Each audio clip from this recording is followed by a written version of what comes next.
mensahe mo para sa iyong mga fans na talagang sumuporta dito sa pelikula?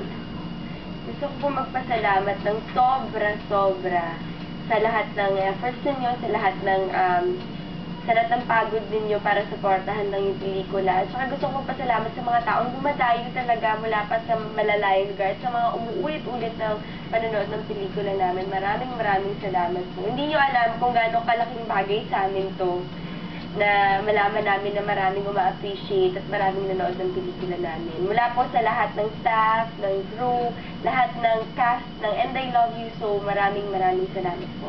There are even people who organize, di ba? Oo, ay meron silang ginagawang block screening. Right. Ito po yung Sam Ann, yung Lovers, ito po yung Bea John Lloyd, pati yung Cybertropa, at Simply Bea and John Lloyd. Ginagawa nila, nirent nila yung buong theater para panoorin. So, parang meron silang sariling senior night. Galing, no? Sobrang, nagulat ako kasi how do you thank people actually who do that, di ba? Exactly. Salamat, Pinibase namin yung nila, yung event nila, para malaman nila kung gaano kami ka-thankful. As long as we can, we go.